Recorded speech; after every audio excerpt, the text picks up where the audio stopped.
머리에서 발끝까지, 발끝에서 머리까지 아플 때 자석으로 사음침, 사음침 쓰면 낫습니다. 오늘 여러분들과 함께 살필 주제는 지난 화요일 날 여러분들과 함께 토론했던 것, 멀리 외국에서 한 구독자님이 자녀분의 뇌전증에 대해서 물어오셨어요. 즉 어떤 사음침요법으로 도와줄 수 있는지. 그런데 뇌전증은 중추신경계 질환이기도 하기 때문에 화요일 날 일부 토론했고, 오늘은 여러분들과 함께 사음침요법 중에 뇌전증에 간 성격을 적용해야 될 증, 그리고 폐성격, 3초 정격을 적용해야 될 증은 각각 어떻게 구별할 수 있는지 함께 살펴보겠습니다. 이 그림 잘 봐주세요. 뇌와 간은 상호 소통하고 있습니다.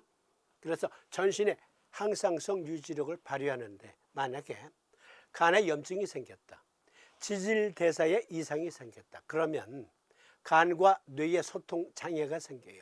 혼선이 생겨요. 그러면 신경염증이 발생할 수 있고 전신의 염증이 발생할 수 있습니다.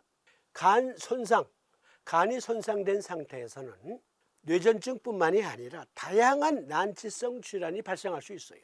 그런데 지난 시간에도 자막으로 잠깐 보여드렸지만 항경련제 선택, 이것 매우 중요한 거기 때문에 이거 먼저 말씀드리겠습니다. 여러분, 혹시 랜덤으로 들어오신 분들 중에 뇌전증을 앓고 있는 자녀가 있어, 특히 주목해서 봐주세요. 항경련제 처방을 받으면 무조건 약국에 가서 약 타다가 먹이시지 말고 이렇게 보시는 겁니다. 먼저 의사에게 처방해 주기 전에 물어봐야 되는데 그걸 놓쳤어. 그러면 약국에서 약을 받기 전에 약사에게 이 처방약이 간의 약물 대사 과정에서 간 독성이 심한 약인가 아니면 마일드한 약인가, 이걸 반드시 확인하셔야 돼요. 이건 환자의 권리, 아니 환자 부모의 권리예요. 어떤 약들은, 즉 항경련제, 발작을 진정시키려고 먹은 약이 심한 간 손상을 일으켜서 그로 인해서 발작이 더 자극돼요.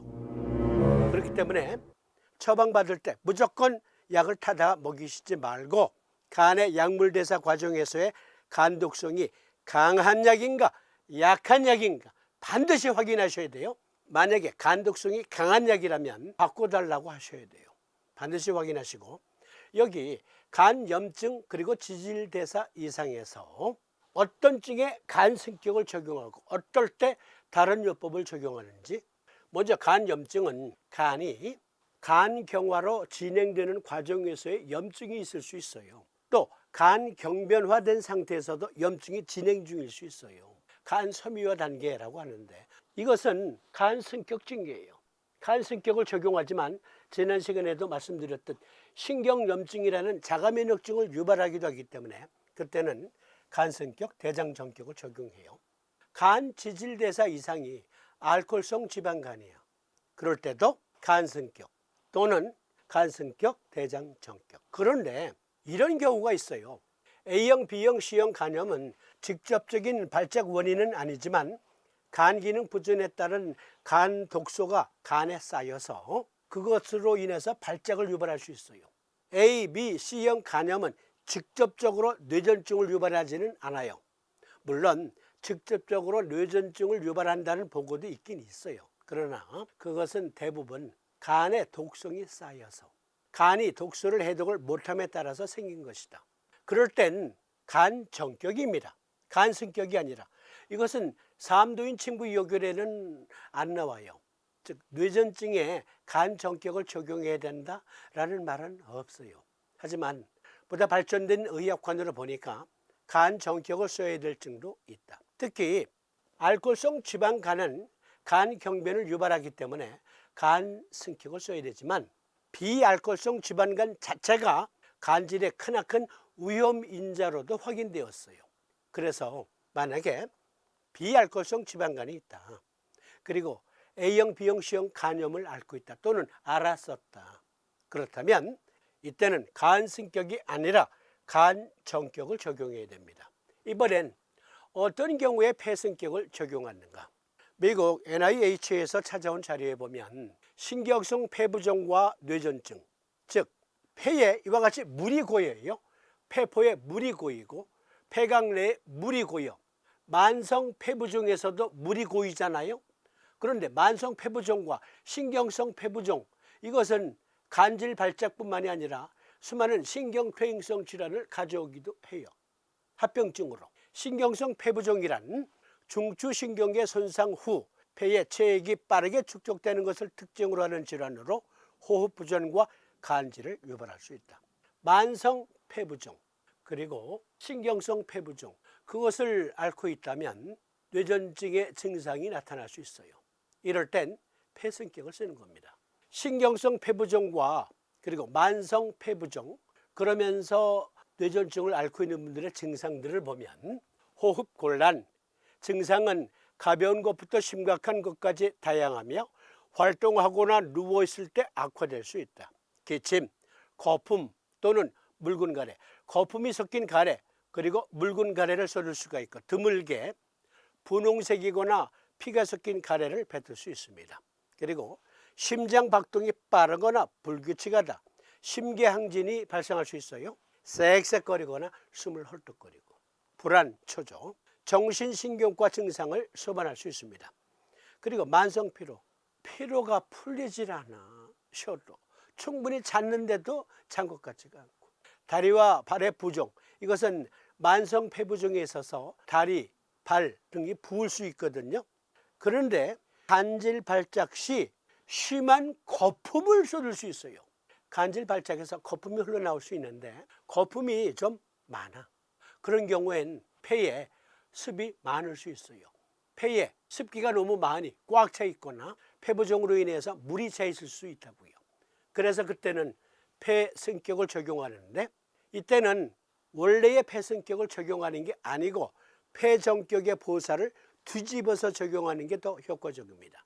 원래 폐승격은 척택, 음곡을 사하고 그리고 소부와 어제를 보하거든요.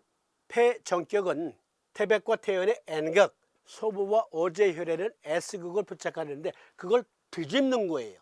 즉 소부와 어제 혈은 N극 부착하고 태백과 태연 혈에는 S극, 변형 폐승격을 적용하는 게 더 좋습니다. 삼도인 친구 요길에 보면 사암사께서 폐승격을 적용해야 될 증에 이렇게 변형 폐승격을 더 많이 적용하셨어요. 그래서 만성 폐부종 그리고 신경성 폐부종이 있는 상태에서 간질 발작 그리고 이러한 증상들이 수반되고 있다면 그러면 변형 폐승격을 쓴다. 그러면 3초 정격은 말초신경병증과 함께 발생하는 뇌전증에 효과적입니다. 그리고 항경련제 때문에 그 부작용으로 인해서 말초신경병증이 또 발생할 수 있대요.